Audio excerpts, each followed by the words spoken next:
کتنی بڑی بات ارشاد فرمائی، فرمایا لا تقنطوا من رحمت اللہ، تم نے میری رحمت سے نا امید نہیں ہونا۔ اللہ کی رحمت سے نا مالک کیا ملے گا؟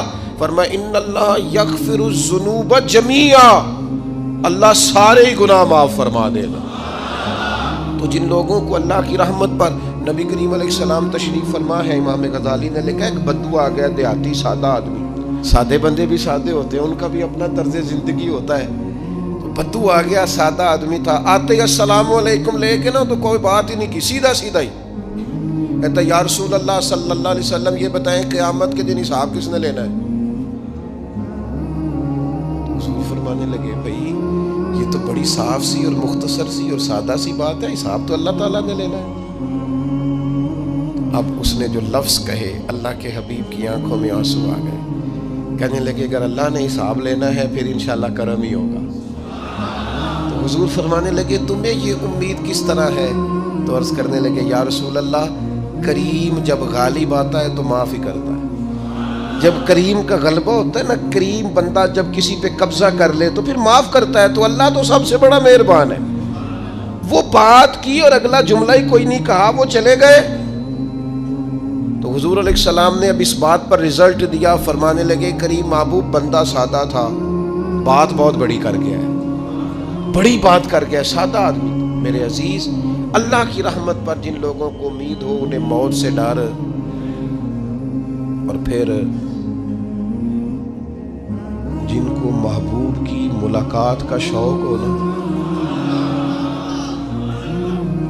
ہم نے جان دے دی وعدہ دیدار پر، ہم سے وعدہ کیا گیا تھا کہ تم مرو گے نا تو تمہیں دیدار ملے گا، تو ہم نے جان ہی دے دی وعدہ دیدار پر، جان ہی دے دی وعدہ دیدار پر۔ اور پھر فرماتے ہیں نقد اپنا دام ہو ہی جائے گا، فرماتے ہیں ہم نے جان دی ہے اس وعدے پر کہ وہ ملے گا، تو امید ہے کہ یہ سودا ادھار نہیں، جیسے ہی قبر میں جائیں گے سامنے حضور کی زیارت نصیب ہو جائے گی۔ اس لیے لحد میں بھی عشق رخ شاہ کا داغ لے کے چلے، اندھیری رات سنی تھی سو چراغ لے کے چلے۔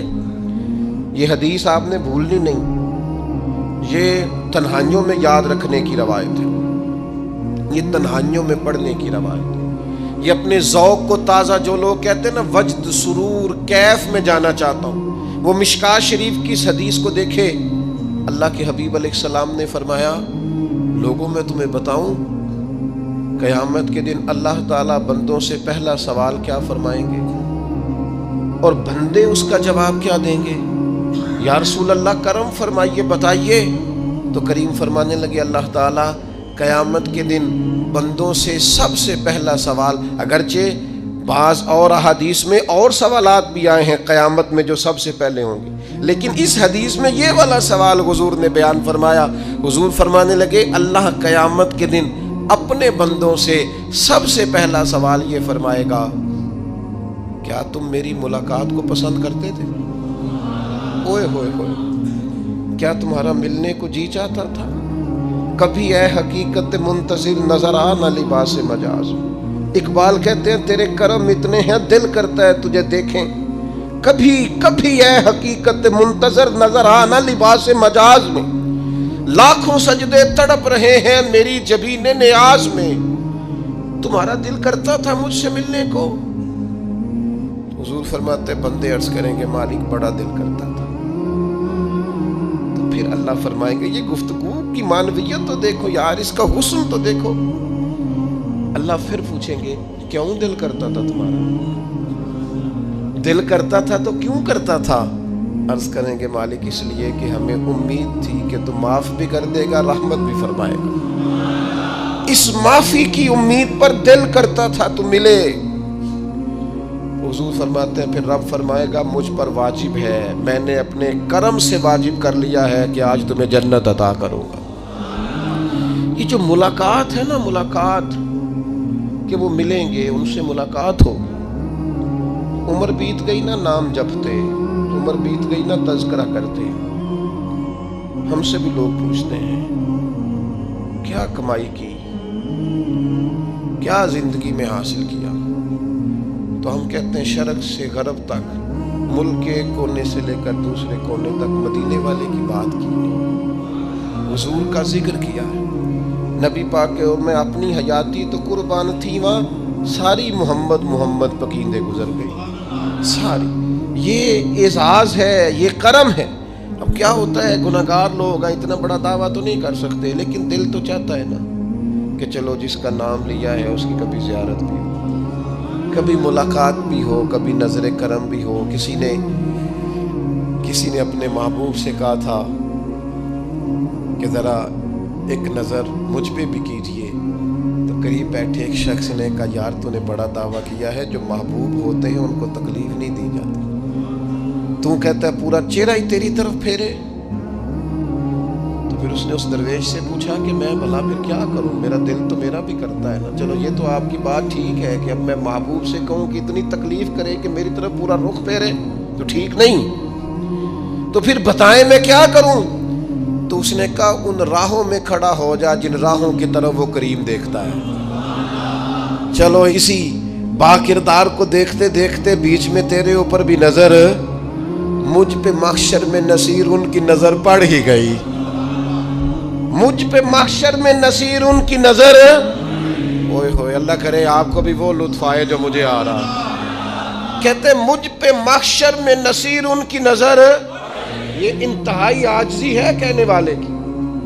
اس نے بالکل اپنے آپ کو ختم کر کے کہا کہ میں قابل تو نہیں تھا، اور میں پھر تکلیف دیتا کہ میری طرف دیکھیں، اسپیشل میرے لیے وقت نکالیں۔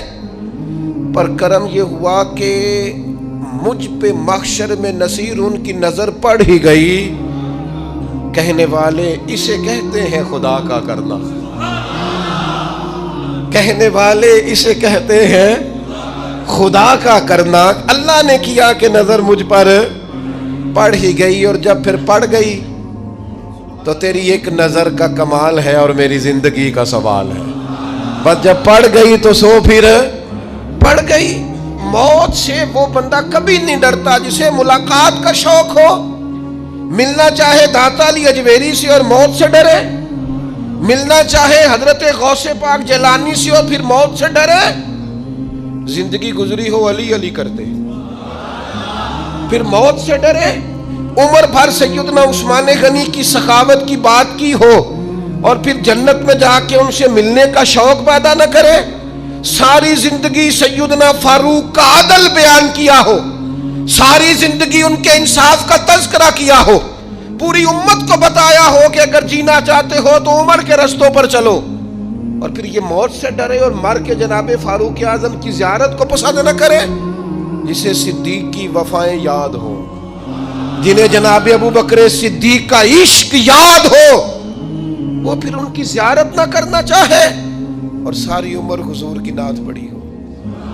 مانا نہیں آتا تھا پھر بھی کہا بلغ العلا بکمالہ کشف الدجا بجمالہ حسنت جمیع خصالہ صلو علیہ والہ سے نہیں ترجمہ آتا تھا، پر جب بھی کو پڑھتا تھا یہ بھی جھومتا تھا مولا یا صلی وسلم دائماً۔ میں آپ کو بتاتا ہوں، توتلا آدمی، توتلا اور دیوانہ مجذوب بیچارہ، سمجھ نہیں، توتلا بولنا بھی ٹھیک نہیں آتا۔ مجھے نماز کا سلام پھرا تو وہ جلدی آ گئے، وہ ایک مجذوب آدمی تھے، سادے تھے، تو سلام لی تو کہنے لگے میں گل کرنی سی۔ تو میں نے ان سے کہا کہ تھوڑی دیر کے بعد ملتے ہیں۔ سادہ آدمی ہے، اللہ مجھے معاف کرے، میں کوئی نقل تو نہیں ان کی اتار سکتا۔ اس زبان کو ہم توتلی نہیں کہتے، ہم اس زبان کو بلالی زبان کہتے ہیں۔ یہ بڑی خوبصورت زبان ہوتی ہے۔ یہ جو توتلے لب و لہجے ہوتے ہیں نا، وہ جب بچہ پوری طور پہ اماں نہیں کہہ سکتا، توتلا ہوتا ہے، تو کوئی مزہ آتا ہے اماں کو اماں کہلوانے میں۔ جب وہ پوری طور پر باپ کو بابا نہیں کہہ سکتا اور توتلا ہوتا ہے تو کوئی مزہ آتا ہے کہنے میں۔ وہ جب دادی نانی دادا کہتا ہے تو دادے کا دل کرتا ہے یہ 100 بار کہے، چونکہ اسے کہنا نہیں نہ آتا، لیکن اس توتلاہٹ میں جو اس کو لطف آتا ہے۔ مجھے بڑے لوگ آ کے شعر سناتے ہیں، میں نے بڑے خوشگلو نعت خانوں سے زندگی میں سنا ہے۔ وہ صاحب میرے پاس آئے اور میں نے کہا بعد میں ملیں گے، تو سادہ آدمی ہے، مجذوب ہے، پورا شعور نہیں رکھتا۔ مجھے کہنے لگا مصطفیٰ جان رحمت کے بعد، مصطفیٰ جان رحمت پہ لاکھوں سلام کے بعد، یعنی معنی یہ تھا کہ سلام کے بعد۔ تو اب بڑے بڑے سریلے بندوں سے بھی بندہ سنتا ہے میرا دل کرے، اور میں نے جان بوجھ کے ان سے کہا دوبارہ کیا جی ذرا، کیونکہ توتلے تھے نا، میں نے کہا تو کہنے لگے مصطفیٰ جان رحمت پہ لاکھوں سلام کے بعد وہ میرے عزیز یاد رکھو ساری زندگی حضور کی نعتیں پڑھی، نبی پاک کے تذکرے سنے، اب موت سے ڈر جائیں؟ حالانکہ موت تو ایک پل ہے، پل سے گزریں گے تو سامنے اللہ کا دیدار بھی ہوگا، مدینے والے کی زیارت بھی نصیب ہوگی، تو زیارت ہوگی، اور ہر نظر کانپ اٹھے کہ محشر کے دن خوف سے ہر کلیجہ دہل جائے گا، اوڑھ کر کالا جبہ وہ آ جائیں گے اور سارے محشر کا نقشہ بدل جائے گا۔ یہ موت کا خوف نکالنے والی چیزیں ہیں، ڈر۔ اچھا مجھے ایک بات بتائیں، یہ میں امید کی بات کرنے لگا ہوں، چلیں اب یہ بات تو مشکل ہے پر کرنی پڑے گی، مجبوری ہے۔ کبھی کبھی ابا جی سے مار بھی پڑ جاتی ہے بندے کو، گھر میں کوئی 2-4 لگ بھی جاتی ہیں، تو اس وقت نا جو سب سے بڑا سہارا کسی کو نصیب ہوتا ہے وہ یہ ہوتا ہے کہ اللہ کرے اماں گھر میں موجود ہو۔ اور میں نے دیہاتوں میں کئی مائیں ایسی دیکھی ہیں جو بیٹے کے حصوں کی مار کھاتی ہیں، ابا نے ڈنڈا لے لیا ہے بیٹے کی غلطی پہ، اب اماں بیچاری سامنے ہو گئی ہے، 2-4 اس نے بھی کھا لی۔ یہ بات آپ سمجھیں، موت کا خوف نکالنے کے مفہوم میں بات عرض کر رہا ہوں۔ اماں موجود ہونا گھر میں تو ابا سختی بھی کرنے لگے تو کسی وقت احساس ہوتا ہے کہ جناب یہ سختی نہیں ہوگی کیونکہ میری اماں، اور اماں پوری وکیل بن جاتی ہے، کہنی تو نہیں پتا وہ ہو گئی غلطی، وہ فلانے دے منڈے نے خراب کیتا ہے، حالانکہ ہو سکتا ہے اس نے اس کو بھی خراب کیا ہو، لیکن وہ اماں وکیل ہے، وہ وکالت کر رہی ہے اور وہ بے لوث کر رہی ہے، ہوتا ہے ایسے۔ اس بات کو سمجھ لیں اچھے طور پر، موت کا خوف نہیں، ڈر نہیں، اس لیے کہ گھر میں ماں موجود ہو تو باپ کا ڈر نہیں ہوتا، تو قبر حشر میں تو رسول کریم موجود ہے، وہاں تو نبی کریم موجود ہے، وہاں تو اللہ کریم اپنی رحمت فرمائے گا بندوں پر، اس لیے خوف نہیں، پینک نہیں، اپنی غلطیوں کا احساس ضرور کریں، اپنے اعمال پر توجہ ضرور دیں، لیکن موت کے خوف تلے دبتے نہ جائیں، انشاءاللہ صبح قیامت کرم ہوگا۔ میرے نبی پاک علیہ الصلوۃ والسلام نے تو فرمایا ہے بس ہم نے ایمان کامل لے کے جانا ہے دنیا میں۔ حضور نے فرمایا ہے جس طرح 14ویں رات کا چاند چمکتا ہے اس طرح میرے غلاموں کے چہرے چمکیں گے قیامت کو۔ اللہ کے رسول صلی اللہ علیہ وسلم فرماتے ہیں جسم کے جن جن حصوں پر وضو کا پانی لگتا رہا وہ قیامت میں چمکیں گے، دور سے لوگ ان کا نور دیکھیں گے، پتہ چلے گا وہ محمد عربی کے غلام آ رہے ہیں۔ یہ کرم ہوگا صبح قیامت، یہ عطائیں ہوں گی، اس لیے مومن موت سے ڈرتا۔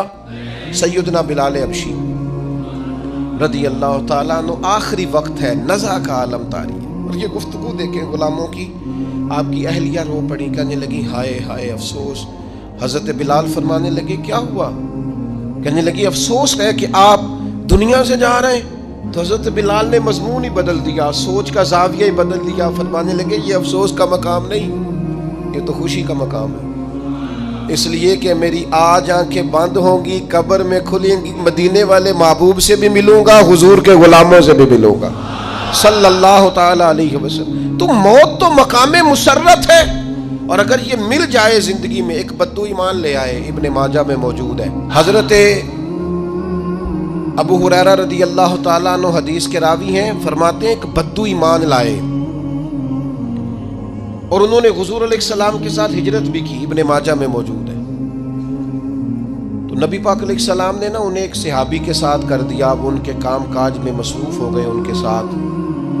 تو حضور علیہ السلام نے نا ایک جگہ سے مال غنیمت آیا، تو طریقہ مبارکہ یہ تھا کہ مال غنیمت میں سب کو حصہ دیا جاتا تھا، اگرچہ وہ جہاد پہ نہیں گئے لیکن حضور نے انہیں بھی حصہ دیا، تو وہ صحابی تو رو پڑے، عرض کرنے لگے حضور میں اس کے لیے تو ایمان نہیں لایا تھا۔ حضور نے فرمایا پھر بتائیے، گرچہ حضور جانتے ہیں کس لیے لائے تھے؟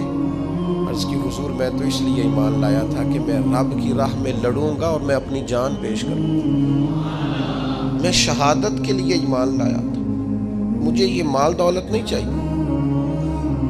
تھوڑی ہی دیر گزری کہ ایک اور مارکے کا اعلان ہو گیا، جنگ کا اعلان ہو گیا۔ حضور نے فرمایا چلو، وہ گئے اور چند ہی لمحے گزرے کہ وہ میدان میں اترے اور پھر شہید ہو گئے. صحابہ کرام ان کی مقدس لاش مبارک کو اٹھا کے محبوب کے قدموں میں لائے تو نبی کریم نے کیا خوبصورت بات ارشاد فرمائی. حضور فرمانے لگے دیکھو اس نے اللہ کی تصدیق کی ہے تو رب نے بھی اس کی تصدیق فرما دی.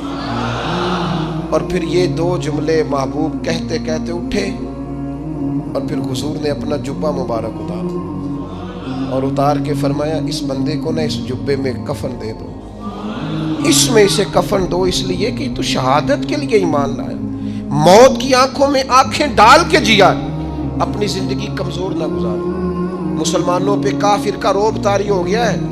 ایک تو ہوتا ہے نا کہ کوئی مدد کرنا, کوئی آگے بڑھنا, فلسطین کا نام تک نہیں لے رہے حکمران زبان سے, ذکر تک نہیں کر رہے, چینل ذکر نہیں کر رہے. اتنا رعب, اتنا کفر کا خوف, صرف اس لیے کہ ہمیں موت کا ڈر ہے. مر جائیں گے تو بستر پہ نہیں مریں گے, بیماریوں سے نہیں مر جاتے لوگ.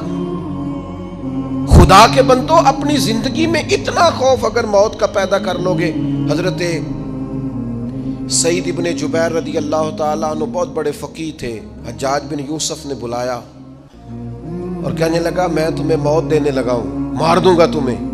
بڑا ظالم آدمی تھا, بڑے لوگ اس نے قتل کیے تھے. حضرت سعید رضی اللہ تعالیٰ عنہ مسکرا پڑے اور غصے میں آیا, کہنے لگا کیوں ہنستے ہو؟ فرمانے لگے تو بڑا بیوقوف ہے, تجھے کس نے کہا زندگی اور موت تیرے ہاتھ میں, یہ تو تب آئے گی جب میرا رب چاہے گا. کہنے لگا لے جاؤ ان کو اور جا کے قتل کر دو. تو وہ جب جلاد لے جا رہے تھے تو آپ اور کھل کے مسکرائے, ہنسے. یہ آپ کی طاقت ہے کہ موت کو دیکھ کے مسکراہٹ ہو, لبوں پہ تبسم رقصہ ہو, مسکرائے. جب آپ مسکرا رہے تھے تو اس کو اور غصہ آیا, واپس بلایا. کہنے لگا مسکراتے کیوں ہو؟ فرمانے لگے تیری جرت پہ مسکرا رہا ہوں, اور اس بات پہ مسکرا رہا ہوں کہ رب کتنا بے نیاز ہے, تیرے جیسے لوگوں کو بھی مہلت دے رکھی ہے. کتنا بے نیاز ہے, تیرے جیسے لوگوں کو مہلت دے. اور غصے, کہنے لگا میرے سامنے قتل کرو. حضرت سعید ابن جبیر رضی اللہ تعالیٰ عنہ نے منہ کعبے کی طرف کر کے پڑھنا شروع کیا, انی وجہت وجہی للذی فطر السماوات والارض حنیفا وما انا من المشرکین. آپ یہ پڑھ رہے تھے تو کہنے لگا اس کا منہ کعبے سے پھیر دو. کعبے سے منہ پھیرا تو آپ فرمانے لگے تو بڑا ہی بیوقوف ہے, میرا رب کو صرف کعبے کی طرف مقید ہے, وَلِلَّهِ الْمَشْرِقُ وَالْمَغْرِبُ فَأَيْنَمَا تُوَلُّوا فَثَمَّ وَجْهُ اللَّهِ. چہرہ پھیر دیا جب اس نے تو آپ فرمانے لگے مشرق بھی اللہ کا, مغرب بھی اللہ کا, اور اللہ فرماتا ہے تم جدھر بھی منہ کرو ادھر ہی اللہ کی رحمت ہے. یہ پڑھا تو اب اس نے لٹایا, اور جب وہ آپ کو قتل کر رہا تھا تو حضرت سعید ابن جبیر کی ایک زوردار آواز گونجی. فرمایا یاد رکھنا مجھے اسی طرح قتل کرنا جس طرح تم خود قیامت میں قتل ہونا پسند کرتے ہو. میرا آخرت پر یقین کامل ہے, محشر میں عدالت لگے گی, میں تمہیں قتل کروں گا میں. حضرت سعید ابن جبیر کی وہ جرت تھی کہ دربار سارا لرز گیا حجاج کا. حضرت سعید ابن جبیر رضی اللہ تعالیٰ عنہ کہنے لگے اللہ اسے میرے بعد کسی پر مسلط نہ کرنا, میرا قتل آخری ہو, میرے بعد نہ ہو. ڈر گئے لوگ, سہم گئے, اور وہ جو جلاد آپ کو قتل کر رہا تھا اس کے بھی ہاتھ کانپ رہے تھے. اتنی جرت, موت کا ایک منٹ کے لیے خوف نہیں. حضرت سعید ابن جبیر رضی اللہ تعالیٰ عنہ شہید ہو گئے تو اتنا خون نکلا, اتنا خون نکلا, اتنا خون نکلا, خون بند ہی نہیں ہو رہا. ایک طبیب بیٹھا تھا, ہانپتے کانپتے ڈرے ہوئے سہمے ہوئے. حجاج کہنے لگا اسے اتنا خون؟ تو کہنے لگا بادشاہ میں نے سالوں مریض دیکھے ہیں, اس کو پتہ چل جائے نا مرنے والا ہوں وہ تو اتنا خوف میں آتا ہے, پہلے ہی اس کا سارا خون جم جاتا ہے اور سکڑ جاتا ہے اور اس کا خون جل جاتا ہے. یہ جو بندہ تم نے شہید کیا ہے نا اس میں ایک رتی برابر بھی موت کا خوف نہیں, موت کے خوف سے بے نیاز تھا, اتنا خون نکلا. حضرت سعید ابن جبیر شہید ہوئے اسی دن حجاج کے پیٹ میں درد شروع ہوا, صرف 15 دن. حجاج بعد میں زندہ رہا 15 دن, اور ساری رات تڑپتا تھا, کہتا تھا مجھے خواب میں آ کے پیروں سے گھسیٹتے. حضرت سعید ابن جبیر چلاتا تڑپتا 15 دنوں کے اندر. طبیبوں نے کہا تیرا جو مرض ہے یہ کوئی آسمانی عذاب ہے. میرے عزیز موت سے ڈرے نہیں, بلکہ جو ظالم ہو ان کو ڈرا دیں, یہ مومن کی شان ہے. اپنی زندگی کے اندر سے موت کا خوف نکال دیں، تاکہ زندگی کے جو دن ہیں وہ جیے تو جا سکیں، وہ انسان مضبوطی سے وقت سے گزار سکے۔ حضرت علی شیر خدا رضی اللہ تعالیٰ عنہ نا وہ جیکٹ نہیں پہنتے تھے جنگی، جو کمر پہ پیچھے لوگ پہنتے تھے نا، تلوار کوئی مارے تو زخم نہ ہو۔ تو کسی نے مولا علی شیر خدا رضی اللہ تعالیٰ عنہ سے فرمایا پشت پر آپ وہ جیکٹ نہیں پہنتے لوہے کی؟ آپ فرمانے لگے پشت تو دکھانی نہیں تو کہنے لگے موت سے ڈر نہیں آتا؟ فرمایا بالکل بھی نہیں، اور فرمایا مجھے بالکل ڈر نہیں آتا کہ میں موت پر آ گروں یا موت میرے اوپر جا گرے۔ ہم تو شہادت حضرت خالد بن ولید رضی اللہ تعالیٰ عنہ ایک دن نوجوانوں کو خطاب کرتے کرتے کہنے لگے موت سے کبھی نہ ڈرنا، میں نے ساری زندگی جنگوں میں گزاری ہے، میرے وجود پر ایک ذرہ بھی جسم کا حصہ ایسا نہیں جس پر زخم نہ ہو۔ اور جو کہتے کہتے رو پڑے، فرمانے لگے یہ بات کرتے کرتے رو پڑے، فرمانے لگے دیکھ لو زندگی ساری میدانوں میں گزاری ہے، لیکن شہادت اللہ تعالیٰ نے میرے لیے وہاں نہیں لکھی تھی، یہاں اللہ تعالیٰ نے اپنی رحمت کے لیے موت میرے لیے لکھی تھی۔ تو یہ تو اللہ کا کرم ہے۔ قریب ایک بزرگ صحابی اور بیٹھے تھے، فرمانے لگے آپ کی نیت شہادت کی تھی، انشاءاللہ آپ قیامت میں شہیدوں میں کھڑے کیے جائیں گے۔ تو میرے عزیز خوف نہیں موت کا۔ آخر میں 2-3 گزارشات عرض کرنی ہے۔ ایک تو میری آپ سے گزارش ہے، انہوں نے ابھی تک قرآن مجید کی تلاوت شروع نہیں کی، وہ ابھی سے آج سے 10 منٹ ٹائم ہو تو مسجد میں بیٹھ کے ایک رکوع پڑھ کے جائیں، قرآن مجید نہیں چھوڑنا۔ رمضان کا تعارف یہ ہے کہ شہر رمضان الذی انزل فیہ القرآن، تو قرآن مجید سے دلچسپی۔ دوسری میری گزارش ہے راشن بانٹنے والوں سے بھی کہ مہربانی کریں لائنوں میں لگانا چھوڑ دیں، اور لینے والوں سے بھی میری عرض ہے کہ اللہ تعالیٰ سارا سال عطا کرتا ہے، 3-4 ہزار کے لیے کیوں اپنے آپ کو آپ تکلیف میں ڈالتے ہیں؟ سارا سال اللہ دیتا ہے۔ اور پھر میری آپ سے یہ بھی اپیل ہوگی کہ طبیعتوں میں حلم پیدا کریں، بردباری پیدا کریں، یہ بڑی ضروری چیز ہے۔ مثبت سوچیں لائیں، روزہ ہماری تربیت کرتا ہے۔ اور پھر آپ سے یہ بھی اپیل کروں گا رمضان شریف کی مقدس گھڑیوں میں صرف اپنے لیے نہیں سوچے، امت کے لیے سوچیں، بالخصوص فلسطین کے مسلمانوں کے لیے کم از کم دعا مومن کا ہتھیار ہے، وہ تو جم کے کریں اللہ کے حضور۔